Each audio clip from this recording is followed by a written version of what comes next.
Et ce matin, je voudrais vous parler du repos. C'est quelque chose de si important, c'est quelque chose de si bon, et c'est quelque chose de si nécessaire. Le Seigneur a dit dans sa parole, dans Matthieu 11, 28, il dira « Venez à moi, vous tous qui êtes fatigués et chargés, et je vous donnerai du repos. » Le Seigneur dit « Venez à moi chaque jour de nos vies, chaque moment. » Le Seigneur est toujours avec nous jusqu'à la fin. Et chaque jour, il nous dit « Venez à moi ». Il dit ces trois mots « Venez à moi ». Nous sommes tous fatigués, nous sommes tous chargés. Nous avons tous des épreuves dans nos vies, des moments difficiles, des moments fatigants, épuisants. Mais le Seigneur dit simplement « Viens à moi, mon enfant, viens à moi, mon fils, et je te donne le repos. » Et Jésus ne fait pas que nous donner le repos, c'est qu'il est le repos.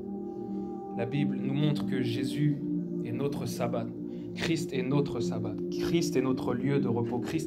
Il dit, je vous donnerai du repos. C'est-à-dire il dit, je vous donnerai moi-même, qui suis le repos. Et lorsque vous rencontrez Christ, lorsque vous venez à lui, lorsque vous vous convertissez, vous rentrez dans ce repos. La Bible dit, dans Éphésiens 2,14, qu'il est notre paix. Christ est votre paix, Christ est votre repos. Il est Seigneur, il est Sauveur, il est notre repos, il est notre joie, il est notre amour, il est notre paix. Il est tout, absolument tout pour nous. Et le Seigneur l'a promis depuis longtemps, que lorsque nous rentrerons dans la promesse et l'héritage qu'il a fait à tous ces grands hommes de Dieu de l'Ancien Testament, de voir le Messie, de voir celui qui nous donnerait le repos pour toujours venir. Lorsque nous rentrons dans cette promesse, nous vivons le repos. Et chaque chrétien doit vivre le repos. Ce qui nous différencie des gens du monde, ce qui nous différencie des païens, c'est que eux, leurs âmes n'ont pas le repos. Ils peuvent nous dire, oui, on a la paix, moi j'ai pas besoin de tout ça, j'ai tout ce qu'il me faut. Mais ils se mentent à eux-mêmes, c'est de l'orgueil. Ils sont là, ils disent juste, ils veulent juste pas écouter, ils veulent juste se rebeller face à Dieu, mais au fond d'eux, leur âme n'a pas de repos. Leur âme cherche toujours quelque chose, leur âme est toujours pleine de désirs sans fin, qui ne sont jamais satisfaits. On dit que l'homme est un éternel insatisfait, que l'homme est constamment en train de chercher plus, que l'homme veut plus, que l'homme veut de l'argent, veut un mariage, veut ceci, veut cela. Mais quand il a tout ça, souvent, ils ne sont pas satisfaits car ils n'ont pas trouvé le réel repos. Ce repos est en Christ, et il n'y a que Christ qui est ce repos. C'est aussi pour ça qu'une fois que nous avons trouvé ce repos, nous devons annoncer et inviter tous les autres à rentrer dans ce repos. Tous ceux qui meurent, tous ceux qui souffrent, tous ceux qui ont une vie atroce, ils ont besoin que nous les invitions dans ce repos. Vous savez, dans l'Ancien Testament, Dieu a promis à Israël qu'ils entreraient dans la terre promise, en Canaan, pays où coule le lait et le miel. Dieu dit, j'ai juré à vos pères de vous le donner, j'ai juré.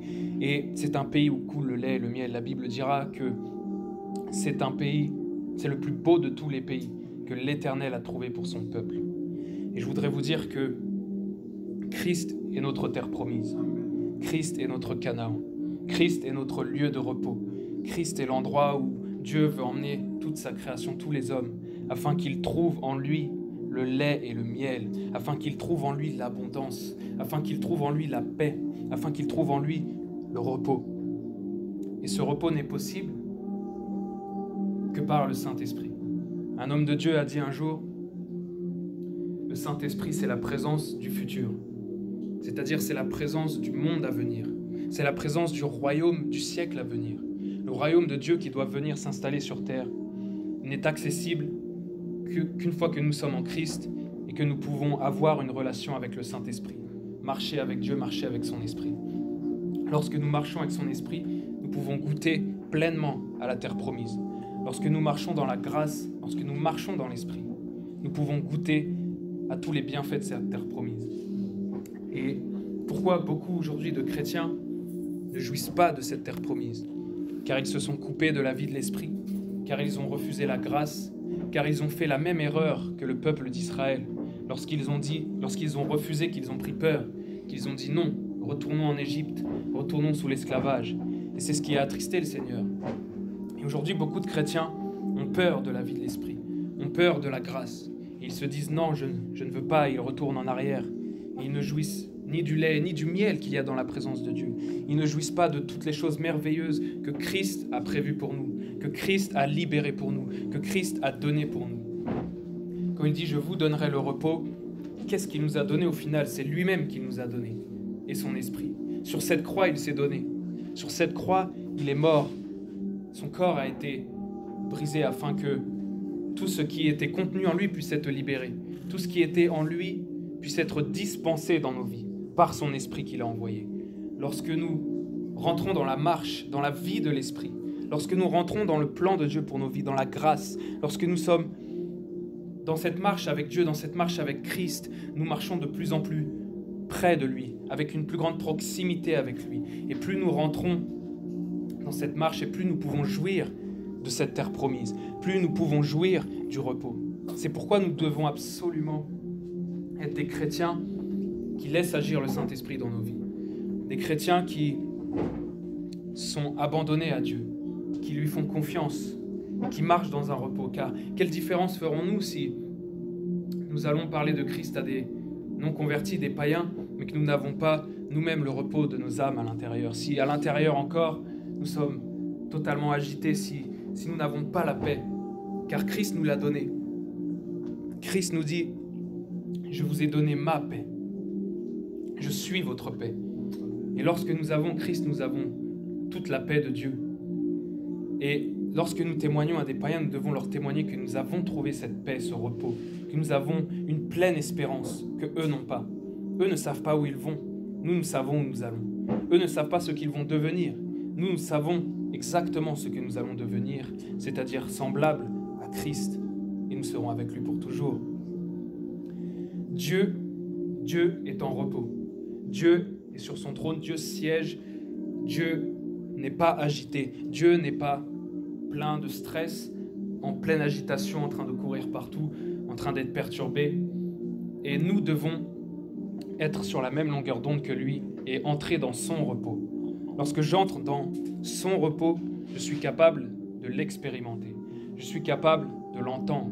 Je suis capable de recevoir ses instructions pour ensuite faire les bonnes œuvres qu'il a prévues pour moi afin que je les pratique, qu'il a prévues d'avance.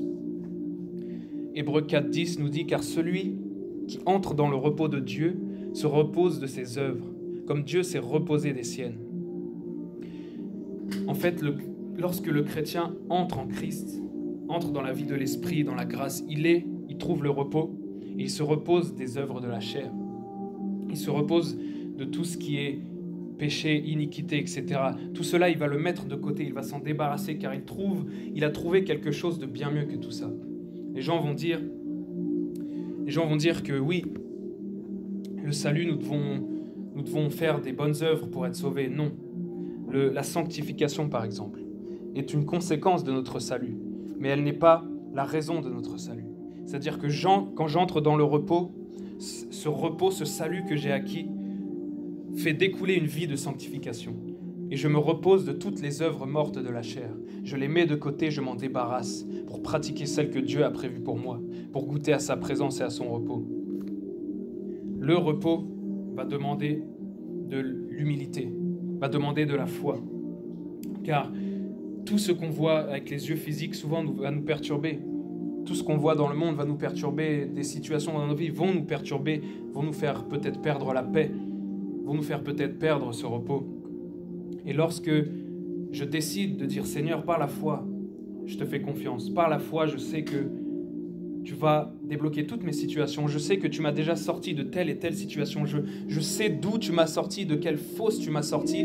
Alors peut-être qu'aujourd'hui, je vois une situation difficile. Peut-être qu'aujourd'hui, j'ai été blessé, j'ai eu quelque chose. Mais je fais le choix de te faire confiance. Je fais le choix de rester dans ce repos. » Vous savez, lorsque vous marchez avec Dieu, lorsque vous marchez en communion avec lui, la Bible dit « Garde ton cœur plus que toute autre chose, car de lui découlent les sources de la vie. » Si je ne garde pas mon cœur, si je laisse mon cœur perdre ce repos, je me coupe de la source.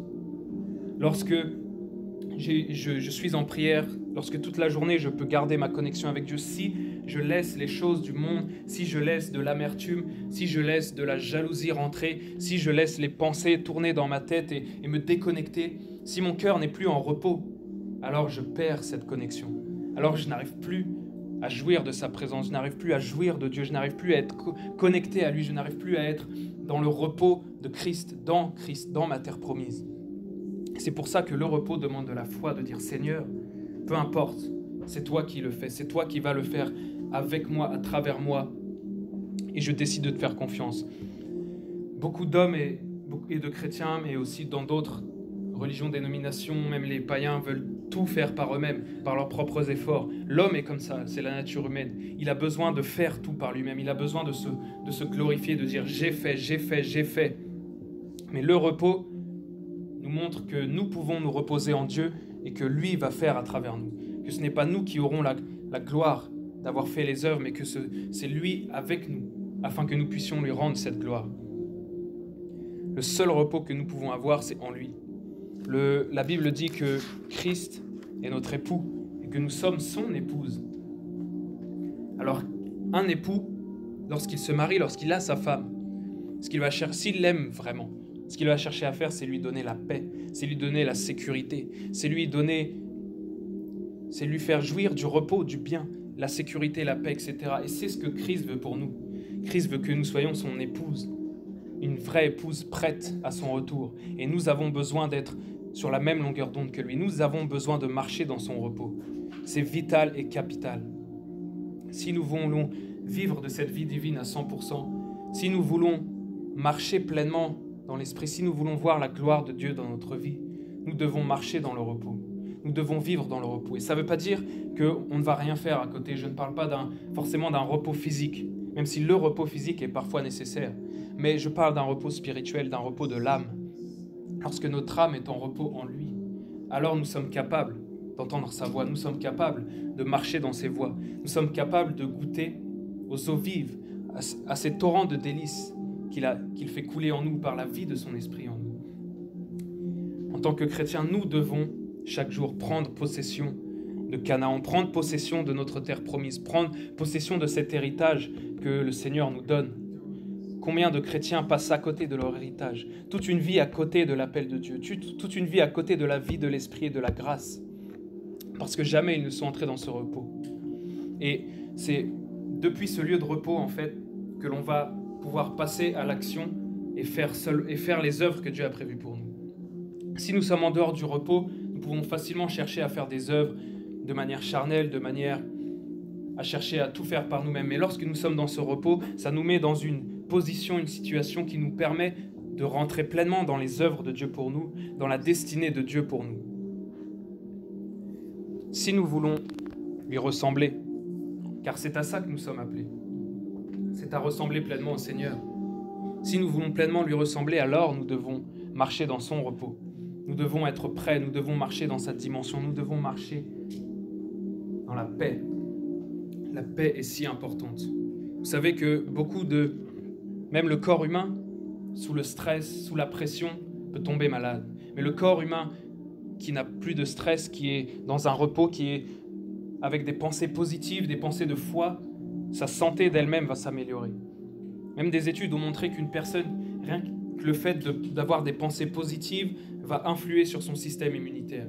Si vous marchez dans son repos, si vous marchez dans sa paix, il n'y a plus de maladie. La vie chrétienne, il y a des épreuves, il y a des souffrances, mais le repos est toujours disponible. Le repos est toujours disponible. Et le meilleur moyen de savoir, de se rendre compte à quel point on avait besoin de son repos, à quel point on avait besoin de nous reposer, de trouver le repos de nos âmes, de calmer toute cette agitation intérieure que le monde, que les hommes, que le travail, que les affaires de la vie ont pu créer en nous, toute cette agitation. Lorsque nous entrons dans le repos, lorsque nous nous reposons, que nous laissons sa présence nous inonder, que nous mettons toutes ces choses de côté, là nous nous rendons compte à quel point nous pouvions avoir besoin de son repos. Et le Seigneur, je le crois, aujourd'hui veut souffler, libérer ce repos en vous. Il veut que vraiment son repos soit votre repos. Il veut que lui, Christ, qui est notre Shabbat, soit votre Shabbat. Pourquoi le Seigneur a dit au peuple juif de respecter un jour de repos, un jour où il ne ferait pas d'œuvre, un jour où il ne ferait pas de travail, aucune activité, mais qu'ils humilieraient leur âme et qu'ils viendraient devant le Seigneur pour leur montrer que c'est lui qui domine, que c'est lui qui dirige, que c'est lui qui contrôle, et pour apprendre à l'homme que ce n'est pas lui, ce n'est pas par ses propres forces, par ses propres œuvres, par sa propre puissance, mais c'est seulement par mon esprit. Lorsque nous sommes en Christ, nous sommes dans un Shabbat permanent. Nous sommes entrés dans un repos permanent.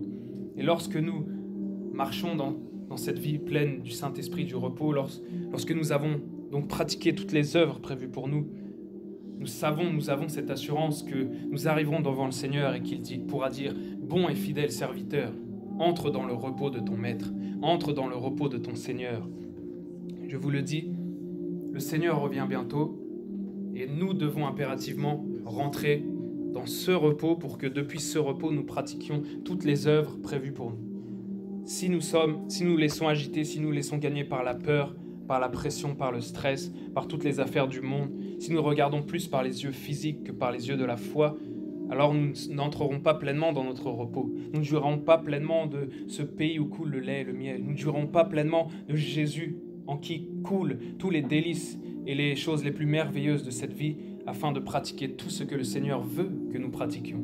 C'est pour ça que nous avons tant besoin de lui, tant besoin de sa présence, tant besoin de son Saint-Esprit. Et ces temps comme ça, c'est même cette atmosphère, c'est cette musique, juste le fait de se reposer en sa présence est quelque chose de si bon et de si merveilleux. Il y a peu de choses il n'y a pratiquement rien que je puisse préférer à cette atmosphère, à ces moments comme ça, juste dans sa présence, juste à s'arrêter, peu importe l'activité qu'on fait, peu importe qu'on soit chez nous ou au travail, peu importe, on peut juste s'arrêter quelques secondes, juste pour dire « Seigneur, je t'adore, Seigneur Jésus, je t'aime. Tu es le plus merveilleux, tu es le plus beau, Seigneur. En toi coule le lait, le miel, la richesse, la gloire, l'amour pour toujours, Seigneur.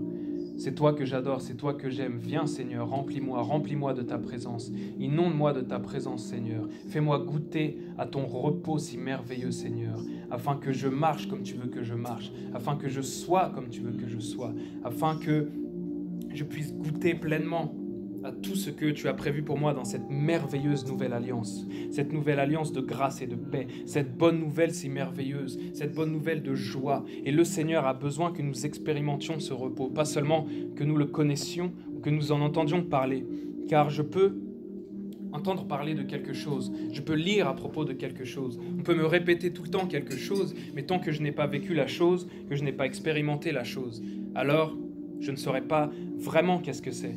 Je ne pourrais pas dire pleinement qu'est-ce que c'est. L'expérience est absolument nécessaire. La Bible, la vie chrétienne est une vie d'expérience.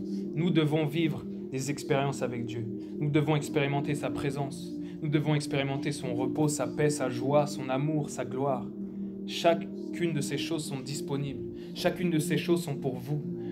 Vous pouvez vous en emparer chaque jour par la foi. Et récemment, j'écoutais le pasteur Chris Oyakilome et il expliquait que le secret en fait, de la vie chrétienne, le secret pour marcher dans le surnaturel, pour marcher pleinement dans ces choses était si simple. C'était aimer le Seigneur. Il dit la clé, c'est loving the Lord, aimer le Seigneur. Car lorsque je lui donne la première place, lorsque j'obéis à ce commandement qui est si important pour lui, d'aimer Dieu de tout mon cœur, de toute ma force, de toute mon âme, de toute ma pensée, alors je rentre pleinement dans ce repos, alors je rentre pleinement dans la dimension où il veut que je sois. Et je crois que ce matin, le Seigneur veut nous amener dans un repos plus grand. Le Seigneur veut nous amener dans une paix plus grande, dans quelque chose, une étape supérieure dont nous avons besoin pour continuer cette marche, pour continuer à avancer. Et peut-être que ces derniers jours, ces dernières semaines, ces derniers mois, ces dernières années, les tempêtes, les ouragans, les épreuves de la vie vous ont bouleversé, vous ont perturbé, vous ont agité, ont troublé cette paix que vous auriez pu avoir, ou ont troublé ce repos, ou ont même troublé votre communion avec le Seigneur, ou votre amour que vous pouviez avoir pour lui. Mais aujourd'hui, le Seigneur veut vous consoler, veut vous toucher, veut que son esprit maintenant vous donne le repos. Il veut souffler son propre repos en vous.